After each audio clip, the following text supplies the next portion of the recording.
अस्सलाम वालेकुम। मेरा नाम है दानिश मकसूद और आप देख रहे हैं मेरा YouTube channel Dawn news editorials. आज है 7 फरवरी 2021 और मैं आपसे जो डॉन का एडिटोरियल करा रहा हूँ वो है सेनेट पोल ऑर्डिनेंस। ठीक है, अच्छा, अब ये काफ़ी ज़्यादा अहम जो है वो एडिटोरियल है। पहले इसके लिए आपको एक चीज़ जो पता होनी चाहिए वो है हमारा आर्टिकल 226 जो है कॉन्स्टिट्यूशन का। और वो है क्या चीज़, वो है हमारे पास इलेक्शन बाय सीक्रेट बैलेट। तो उसमें क्या क्या कहा गया है कॉन्स्टिट्यूशन में, all elections under the constitution, उनका तमाम इलेक्शंस जो हैं under the constitution other than those of the prime minister and the chief minister, के इसके अलावा जो है इलेक्शन होंगे कौन कौन से, other than those of prime minister and chief minister, shall be by secret ballot. ये किस तरीके से होंगे, सीक्रेट बैलेट के ज़रिए होंगे। तो ये आर्टिकल 226 जो है वो काफ़ी ज़्यादा आपको आजकल टीवी पे सुनने में देखने को मिल रहा होगा। अच्छा, अब ये तो तय हो गया कि जी आइन में तो लिखा हुआ है कि जी सीक्रेट बैलेट के ज़रिए होंगे, लेकिन अब जो सेनेट के हमारे इलेक्शन हो रहे हैं ना, तो उसमें पीटीआई काफ़ी कोशिश कर रही है। आपने देखा होगा पिछले 2 महीनों में कि पहले इन्होंने इससे सुप्रीम कोर्ट से भी ओपिनियन ली कि भाई क्या ये हम कर सकते हैं कि ये ओपन बैलेटिंग हो। ओपन बैलेटिंग का क्या मतलब है कि आपको पता हो कि किस पार्टी ने किसको वोट दिया है, क्योंकि पीटीआई का ये कहना है कि ये जो है ना, इस तरह फिर ये मेंबर्स की खरीदो फरोख्त होती है कि जब सीक्रेट बैलेटिंग होती है ना, तो अपनी पार्टी के लोग ही जो है ना वो आपके ख़िलाफ़ वोट दे देते हैं। अच्छा, अब एक इन्होंने ये सुप्रीम कोर्ट से ओपिनियन लेने की कोशिश की थी, उसके बाद जो है इन्होंने नेशनल असेंबली में बिल लाने की कोशिश की थी, लेकिन वहाँ भी क्या हुआ, वहाँ पे भी जो है ना इसने ऑपोजिशन ने जो है इसको ब्लॉक किया इस बिल को। और उसके बाद क्या हुआ कि ये लोग, अभी उसका फैसला आया नहीं है, ये सुप्रीम कोर्ट से उन्होंने ओपिनियन मांगा था ना कि हम ओपन बैलेट कर सकते हैं कि नहीं। उन्होंने क्या किया है, ये ऑर्डिनेंस ले आए हैं। और ठीक है, अभी ऑर्डिनेंस ले आए हैं तो इसलिए यहाँ पे ये लिखा हुआ है सेनेट पोल ऑर्डिनेंस। अब उसको हम डिटेल में देखते हैं कि क्या इन्होंने कहा है। अच्छा, ये तो एडिटोरियल है। इसके अलावा आज जो न्यूज़ आई है फ्रंट पेज पे डॉन की, वो भी इस ऑर्डिनेंस के हवाले से ये है कि किस तरीके से सारा कुछ इसका बैकग्राउंड इसमें दिया हुआ है। तो वो आप ज़रूर देख लिया करें। तो पहले तो मैं यहीं पे शेयर कर रहा था इसके जो होते हैं ना गूगल ड्राइव का लिंक, लेकिन अब उसमें लोगों ने मुझे कहा कि जी हमें ना वो पैकेज कराना पड़ता है, तो मैं अपना जो फेसबुक पेज है ना उसके ऊपर वहाँ पे उसकी वो फ़ोटोज़ अपलोड कर देता हूँ ताकि जिनका नहीं भी पैकेज तो वो वहाँ से देख सकें। ये facebook.com/डॉन न्यूज़ एडिटोरियल्स है। ठीक है, यहाँ फेसबुक पेज पे जाएंगे तो यहाँ पे आपको सारा मटेरियल रोज़ जो भी इंपॉर्टेंट मटेरियल होता है नेशनल इंटरनेशनल न्यूज़ डॉन की, वो वहाँ पे शेयर होती है, तो वहाँ से भी ले सकते हैं अगर आपका नेट का पैकेज नहीं है। अच्छा, अब हम चलते हैं इसके एडिटोरियल की जानिब। अच्छा, अब ये कह रहे हैं कि जी इसको हम देखते हैं। President Arif Alvi has issued an ordinance for holding the upcoming Senate elections through an open vote by amending the Election Act 2017। अच्छा, अभी इलेक्शन एक्ट 2017 था, इसमें क्या हुआ है, इसमें अमेंडमेंट की है। किस तरह की है कि प्रेसिडेंट अलवी हैं, उन्होंने क्या किया है, हैज़ इशूड। ये हमारे पास क्या है, प्रेजेंट परफेक्ट हैज़ के साथ वर्ब की, ये हमारे पास थर्ड फॉर्म लगी हुई है। उन्होंने क्या इशू की है, इशूड एन ऑर्डिनेंस। ठीक है, ये हमारा ऑर्डिनेंस यहाँ पे इसका ऑब्जेक्ट हो गया। उसके बाद क्या हुआ, फॉर हमारे पास यहाँ पे इसका प्रपोजिशन हो गया। और क्यों उन्होंने जारी किया, for holding the upcoming senate elections. For हमारे पास यहाँ पे प्रपोजिशन है, होल्डिंग हमारे पास यहाँ पे इसका प्रपोजिशन का ऑब्जेक्ट है, जेरेंट बन के आया हुआ है। और दी अपकमिंग सेनेट इलेक्शंस जो हैं वो हमारे पास इस होल्डिंग का ऑब्जेक्ट है। ठीक है, और थ्रू हमारे पास फिर प्रपोजिशन है। थ्रू का जो हमारे पास ऑब्जेक्ट है वो ये वोट है, जिसको ये ओपन जो है ना एडजेक्टिव वो इसको मॉडिफाई कर रहा है। बाय हमारे पास फिर प्रपोजिशन है, उसके बाद अमेंडिंग नाम का हमारे पास जेरेंड है, और इस जेरेंड का ऑब्जेक्ट जो है ना वो हमारे पास इलेक्शन एक्ट 2017 है। तो इस तरह ये सेंटेंस ब्रेक हुआ हुआ है। इसको अगर हम ट्रांसलेट करें तो ये प्रेसिडेंट अलवी ने इशू कर दिया है एक ऑर्डिनेंस, क्या करने के लिए, मुनक्किद करने के लिए आने वाला सेनेट इलेक्शंस को किस तरीके से ओपन वोट के ज़रिए किस तरह की है कि उन्होंने अमेंडिंग किया। अमेंडिंग करना क्या होता है कि जब आप जो हो वो क्या करते हो,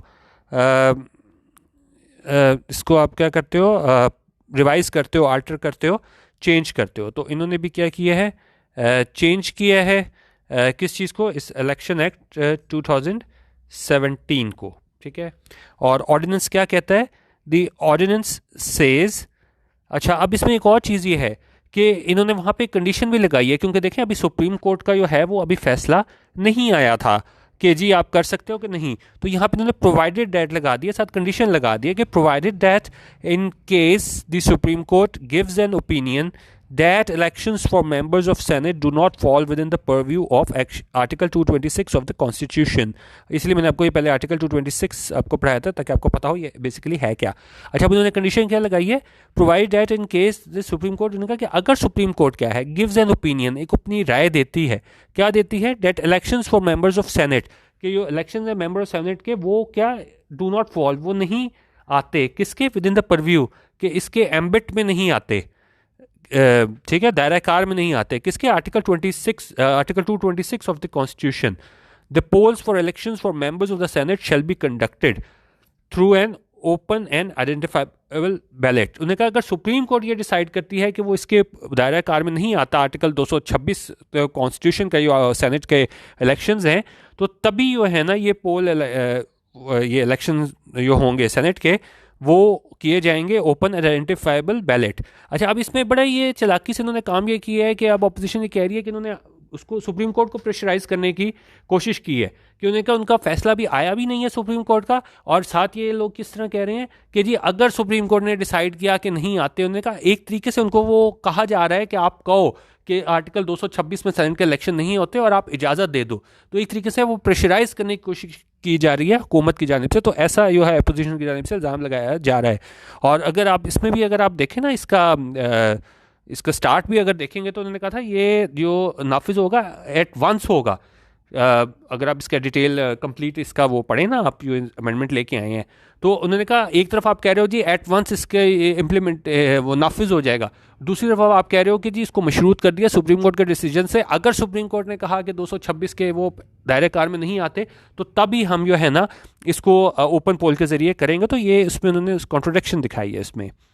अच्छा, अब ये आगे क्या बता रहे हैं, आगे बता रहे हैं जी the government took the decision to issue an ordinance. Government ने फैसला लिया ये ऑर्डिनेंस इशू करने का, कब किया, after the opposition block the bill tabled in the National Assembly to amend the constitution. किसके बाद किया कि जब ये ऑपोजिशन थी उसने ब्लॉक किया बिल। कल आपने देखा होगा बड़ा हुल्लड़बाजी हुई वहाँ पे नेशनल असेंबली में, एक दूसरे को गालियाँ दी गई, वो भी हमने डिटेल से कवर कराई थी, मैंने आपको फ्रंट न्यूज़ वो भी आपने सारी डिटेल मैंने कल आपको बताई थी कि किस तरीके से उसके बाद जो है ना वो हुकूमत ने गिव अप कर दिया था कि भाई नहीं इस तरीके से नहीं। तो उसके बाद फिर वो इसको क्या किया इन्होंने सदारती ऑर्डिनेंस के ज़रिए लेके आए हैं। तो उन्होंने कहा अपोजिशन ने ब्लॉक किया था इस बिल को, जो टेबल किया गया था, लाया गया था नेशनल असेंबली में। क्यों लाया गया था, टू अमेंड द कॉन्स्टिट्यूशन के इसमें जो है ना तब्दीली लाई जाए कॉन्स्टिट्यूशन में, and change the existing mode of secret balloting in the election for the upper house, के और वो बदला जाए जो एग्जिस्टिंग मोड है, तरीका, मोड क्या होता है तरीका, किस चीज़ का, सीक्रेट बैलेटिंग का, कहाँ पे, election for the upper house, ठीक है, ताकि ये तरीका आके चेंज किया जाए।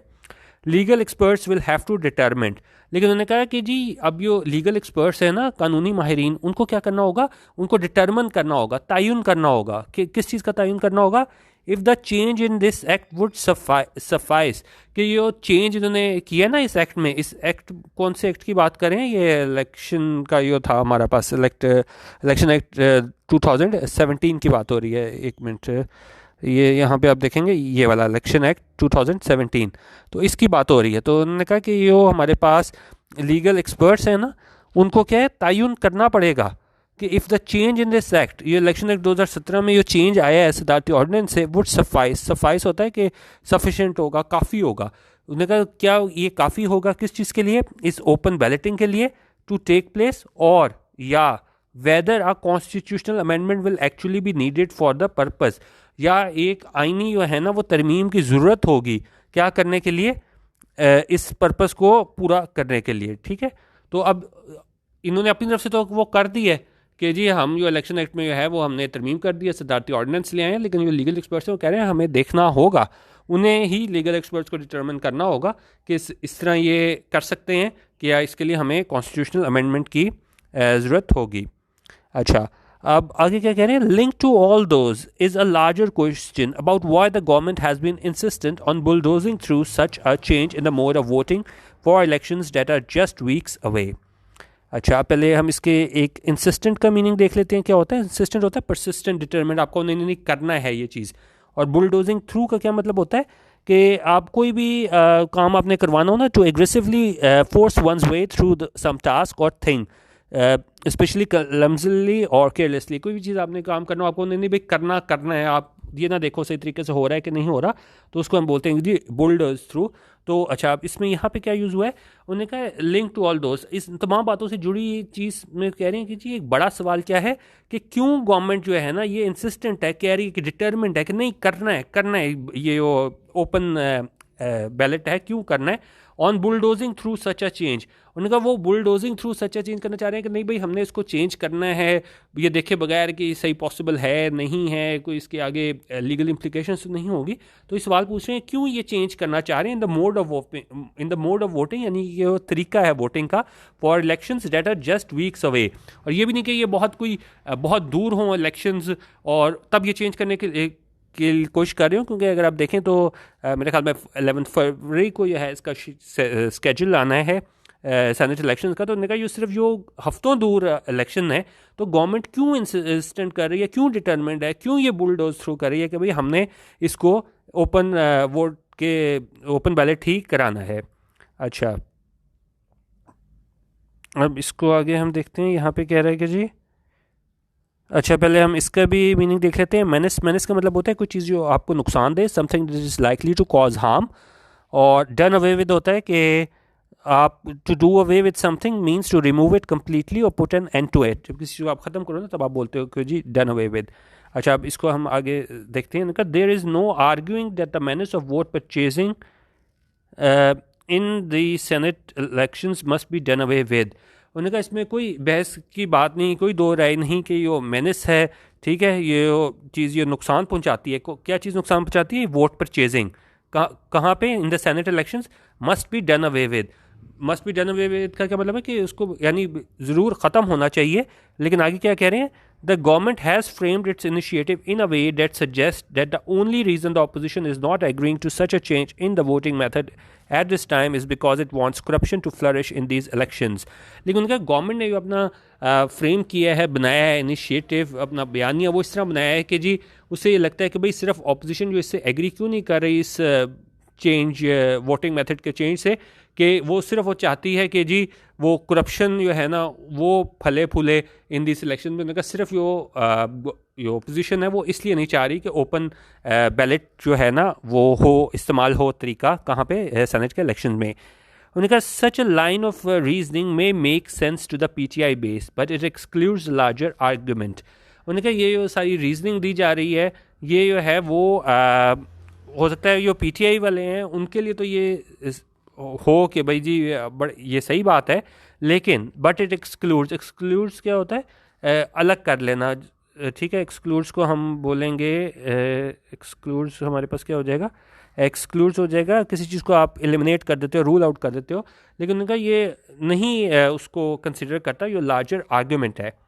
अब वो क्या है लार्जर आर्ग्यूमेंट की बात हम इसको देखते हैं। कह रहे हैं कि जी any constitutional amendment aimed at fixing existing problems. उनका कोई भी आईनी तरमीम जिसका मकसद क्या है? Aimed at fixing existing problems, के उसका मकसद हो कि जी वो मौजूदा मसले हैं उनको हल करना इन द सिस्टम में, और improving process that in turn strengthen democracy, और जो प्रोसेस है उसको बेहतर बनाना जो क्या करे बदले में मजबूती दे किसको? इस जमहूरियत को। मस्ट बी डिस्कस्ड, उससे ज़रूर डिस्कस किया जाना चाहिए, उस पर बातचीत की जानी चाहिए। एंड डिबेटेड एट लेंथ, ठीक है। और डिबेटेड एट लेंथ का क्या मतलब होता है? एट लेंथ का मतलब होता है कि इन डिटेल, मतलब आप बड़ी डिटेल के साथ उसके ऊपर ना गुफ्तगू करो, ठीक है। तो यहाँ पे ये कह रहे हैं कि कोई भी ऐसी चीज़ जो कि सिस्टम को इम्प्रूव करने के लिए हो और क्या है स्ट्रेंथन मजबूत करने के लिए हो डेमोक्रेसी को, मस्ट बी डिस्कस्ड, उसको ज़रूर डिस्कस किया जाना चाहिए। एंड डिबेटेड, उस पर बहस होनी चाहिए एट लेंथ, यानी डिटेल से उस पर बहस होनी चाहिए। विद द एम ऑफ, और उसका मकसद क्या होना चाहिए? रीचिंग अ कंसेंसस, कि आप उसमें जो है ना वो कंसेंसस हो कि सारी इत्तफाक राय पाई जाए, उसका ये मकसद होना चाहिए। उन्होंने कहा जी आगे अगर हम देखें तो ये कह रहे हैं the government has done no such thing. उन्होंने कहा गवर्नमेंट ने ऐसा कुछ भी करने की कोशिश नहीं की है कि जी वो इससे वो लगे कि वो चाह रहे हैं कि जी इसको डिबेट की जाए इस सारे मसले के ऊपर, और क्या है इसको डेमोक्रेसी को स्ट्रेंथन किया जाए। इंस्टेड बजाय इसके it has painted the issue in partisan colours with the obvious aim of discrediting the opposition. और इन्होंने इसको बिल्कुल पार्टिजन कलर दे दिया। आप इसको ना कह सकते हैं कि यहाँ पे पार्टिजन हमारे पास क्या मतलब हो जाता है, पार्टिजन हो जाता है biased, prejudiced, one sided, coloured.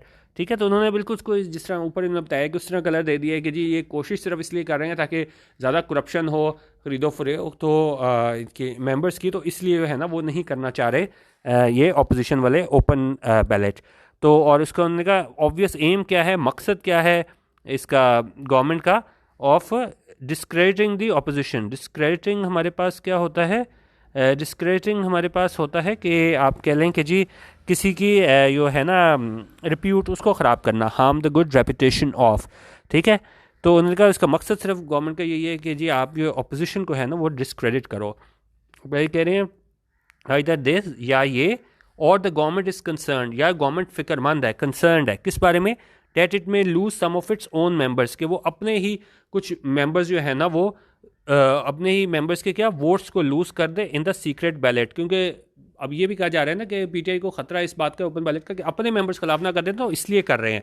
और सारा कुछ बलबा किस पे, अपोजिशन पे डाल रहे हैं कि भाई जी वो करप्शन करना चाह रहे हैं। लेकिन जो एडिटोरियल में कह रहे हैं कि लोग ये भी सोच रहे हैं कि शायद पीटीआई को खतरा है कि जो हमारे अपने मेंबर्स हैं अगर सीक्रेट बैलेट हो तो वो कहीं हमारे खिलाफ वोट ना दे दें। कहाँ पे, इस सेनेट इलेक्शंस में। Both reasons fall far short of the moral high ground that the government is attempting to gain on this issue। उनका तो दोनों जो रीज़न है ना वो क्या करते हैं, fall far short। fall far short क्या होता है, to fail to reach an amount or standard that was expected or hoped। तो उन्होंने कहा ये जो रीज़न है ना ये मतलब वो नहीं समझ आती कि भाई ये इस तरह ये हो सकता है काम जिस तरह ये पीटीआई करने की कोशिश करी है। ये बात करते थे कि जी हम मॉरल ग्राउंड है हमारा, और जो गवर्नमेंट जो कर रही है is attempting to gain on this issue. तो बेसिकली तनकीद सारी इसके ऊपर पीटीआई के ऊपर कर रहे हैं कि जो मॉरल हाई ग्राउंड जो लेते थे, तो लेकिन उन्होंने कहा ना उन्होंने उससे अपोजिशन से बात की है और ना इसको जो है ना जमहूरियत को जो है इसको स्ट्रेंथन करने की कोशिश कर रही है। सिर्फ वो क्या कर रहे हैं, अपोजिशन पे तनकीद कर रहे हैं कि भाई वो इसलिए करना चाह रहे हैं। लेकिन रीज़न उन्होंने यही बताया है कि जी पीटीआई को अपने लोगों से ख़तरा है कि कहीं वो उनके ख़िलाफ़ वोट ना दे दें। ठीक है, अच्छा अब ये कह रहे हैं कि जी बेटर वे, एक बेहतर तरीका क्या हो सकता है, would be to make this change a part of a larger set of electoral reforms. उनका तरीका ये हो सकता है कि ये चेंज करना चाह रहे हैं, इस चेंज को वो बनाएं एक क्या इंतखाबी इस्लाहात का उस चीज़ में इन्वॉल्व करें इस चीज़ को, part of a larger set of electoral reforms, कि जो हमारी इलेक्टोरल रिफॉर्म्स हैं इंतखाबी इस्लाहात उसमें ये इस चीज़ लेके आएँ कि जी ओपन बैलेट हो, reforms that are in any case overdue and required. ठीक है, तो इस्लाहात जैसे कि ये जल्दी जल्दी आप अब करो, जब सिर्फ हफ्ते रह गए, तो यो एक ब्रॉडर हमारे पास स्पेक्ट्रम है इलेक्टोरल रिफॉर्म्स का, तो वहाँ पे आप लेके आओ। और उन्होंने कहा ये क्या ओवर ड्यू है, क्योंकि इंतखाबी इस्लाहात नहीं, ओवर ड्यू क्या होता है, कोई चीज़ जिस तरह अगर आपने कोई किस्त देनी और ना दो तो तारीख गुजर जाए, सिर्फ 25 तारीख को आपने देनी है तो 26 को अगर आप जाओ तो वो क्या हो जाएगा, ओवर ड्यू हो जाएगी। तो ये भी यहाँ पे बात बता रहे हैं कि जी इंतखाबी इस्लाहात में चेंजेस नहीं लेके आए ना, तो ये चीज़ ओवर ड्यू हो गई है एंड रिक्वायर्ड, और इसकी ज़रूरत भी है। तो उन्होंने कहा बजाय इसके अभी आप जल्दी जल्दी लेके आ रहे हो ना, इसको आप ब्रॉडर स्पेक्ट्रम में लेके आओ, इलेक्टोरल रिफॉर्म में, ये सेनेट का जो ओपन बैलेट है वहाँ पे। It is high time, high time होता है कि कोई चीज़ जो है ना, हाई टाइम का हमारा पास मतलब हो जाता है, use to say it is time to do something that should have been done a long time ago. High time होता है कि अब मतलब अच्छा ज़रूरत आ गई कि वाकई ये किया जाए। और इसको अगर हम देखें ना तो ये कह रहे हैं कि जी it is high time that the government and the opposition agreed to start processing such reform work in the House committees with the intention of drafting a comprehensive bill that fixes all weaknesses in the electoral system। उनका अब ये वक्त आ चुका है कि government और opposition जो है ना वो शुरू कर दें किस तरह का प्रोसेसिंग सच रिफॉर्म वर्क, इस तरह की जो इस्लाहात हैं उसका काम स्टार्ट कर दें इन द हाउस कमेटीज़, वहाँ पे काम स्टार्ट करें विद द इंटेंशन, किस नीयत से करें, of drafting a comprehensive bill, के हम ड्राफ्ट करें एक जामिया बिल जो क्या कर देगा, फिक्सेस ऑल वीकनेसेस, जो तमाम परेशानियाँ जो भी वीकनेसेस हैं, कमज़ोरी हैं, उनको फिक्स करेगा, यानी जो भी मसाइल हैं उनका हल करेगा। कहाँ पे, इस इलेक्टोरल सिस्टम में। उन्होंने कहा all stakeholders should be taken on board, उन्होंने कहा all stakeholders should be taken on board, के सारों की आपकी राय ली जाए, क्योंकि अगर हम यहाँ पे नेशनल असेंबली में भी जब इजलास हुआ था तो वहाँ पे यही कहा जाता है कि जी स्पीकर हमें, अपोजिशन वाले क्या कहते हैं कि जी स्पीकर हमें बोलने का मौका नहीं देता, तो यहाँ कह रहे हैं कि तमाम स्टेक होल्डर्स जो है ना उनको आप साथ लो, टेकन ऑन बोर्ड लो, उस सारों की राय लो, and the bill pass through a consensus so that every one takes ownership. उन्होंने कहा फिर बिल पास करो कंसेंसस के साथ, उसके साथ मतलब आप कह लें थ्रू कंसेंसस के इत्तेफाक राय से करो, ताकि क्या हो हर कोई इसकी ओनरशिप ले कि वाकई हाँ जी हमने इसको लेके आए हैं, तो हम इसको इसकी ओनरशिप भी ले रहे हैं। क्योंकि पहले तो जिस तरह अगर आप देखें तो वो कहते हैं कि नहीं जी इन्होंने खुद ही करवा लिया, हम लोगों से राय नहीं पूछी, तो उनका तो गिला यही होता है कि जी वन साइडेड जो है ना वो लेजिस्लेशन हो रही है। तो उन्होंने कहा आप इस तरह का आके बैठें, स्टेक होल्डर्स के साथ उनको ऑन बोर्ड लें और फिर इस तरह का बिल ड्राफ्ट करें कि जो क्या है इत्तेफाक राय से हो, ताकि ओनरशिप भी ली जा सके end of it and ensures, और यकीनी बनाए it is implemented in letter and spirit. ये मतलब कि लेटर एंड स्पिरिट में है ना, यानी मुकम्मल तौर पे उसको क्या है फिर आप उसको इन्फोर्स कराओ कब कराओ for the next general elections, इसके लिए कराओ for the next general elections. अच्छा, by making it a political dispute, उन्होंने कहा बनाते हुए क्या एक पोलिटिकल डिस्प्यूट, एक सियासी झगड़ा, the government is needlessly complicating an issue, government जो है ना बगैर किसी वजह के जो है ना वो एक कॉम्प्लिकेट कर रही है, बड़े मुश्किल बना रही है एक इशू को, डैट रिक्वायर्स अटमोस्ट सीरियसनेस, जिसके लिए एक बहुत ज़्यादा सीरियसनेस की ज़रूरत है कि बंदे को बताओ संजीदगी की ज़रूरत है ऑफ पर्पस कि भाई आप क्या करना चाहते हो। उन्होंने कहा गवर्नमेंट उस चीज़ को जो है ना बगैर किसी वजह के जो है ना वो मुश्किल बनाई जा रही है उस इशू को, जिसके लिए ज़रूरत है बहुत ज़्यादा संजीदगी की। It should reconsider its position, उसको क्या है रिकन्सिडर मतलब दोबारा, क्या होता है दोबारा, कंसिडर कि उसको दोबारा सोचना चाहिए अपनी पोजीशन पे, जिस तरह गवर्नमेंट कर रही है कि भाई अभी हफ्ते रह गए हैं तो अब आप इसको चेंज कर रहे हो, साथ अभी सुप्रीम कोर्ट का फैसला नहीं आया है, साथ आप उस पर वो प्रोवाइडेड डेट कंडीशन लगाओ इलेक्शन एक्ट में, और साथ आप उस पर दबाव डालो सुप्रीम कोर्ट पे कि नहीं जी आप इसको कहो कि 226 के जो परव्यू है उसमें ये चीज़ नहीं आती, ताकि इनको मौका मिल सके कि ओपन बैलेट सेनेट में हो सकें। तो एडिटोरियल में क्या कहा गया है कि बजाय इसके अभी आप इतनी जल्दी जल्दी करो, आप इसको ब्रॉडर इलेक्टोरल रिफॉर्म्स हैं उसका हिस्सा बनाओ, पार्टीज़ को साथ लाओ, स्टेक होल्डर्स को साथ में लाओ, अपोजिशन वाले बैठें साथ, हुकूमत वाले बैठें, एक कंसेंसस बनाओ ताकि मुतफ़क्का तौर पे एक बिल ड्राफ्ट किया जा सके ताकि ओनरशिप ले दोनों पार्टीज़, और उनका यही बेहतर तरीका है। और जो गवर्नमेंट है उसको अपनी जो पोजीशन है उसको रिकन्सिडर करना पड़ेगा, तभी उन्होंने कहा जाके जो है वो डेमोक्रेसी है वो क्या है स्ट्रेंथन हो सकेगी। ठीक है, तो ये आज का एडिटोरियल था, काफ़ी अहम एडिटोरियल है, अभी यही चीज़ें आपको टीवी पे टॉक शोज पे भी नज़र आएंगी, तो ये आप देख लीजिएगा facebook.com/donnews editorials, यहाँ से आपको मटेरियल मज़ीद इस बारे में भी मिल जाएगा, और रोज़ भी ई पेपर फॉर्मेट में मैं एडिटोरियल्स और ओपिनियंस शेयर करता हूँ, तो ये आप उसको चेक कर लीजिएगा और अपनी फ़ीडबैक ज़रूर दीजिएगा, क्योंकि फ़ीडबैक से मुझे अंदाज़ा होता है कि मैं एडिटोरियल्स लेके आऊँ बिगिनर्स के लिए वीडियोज़ हों या आप लोगों के लिए मैं ईडियम्स लेके आऊँ। वीडियो देखने का बहुत शुक्रिया, अल्लाह हाफ़िज़, पाकिस्तान जिंदाबाद।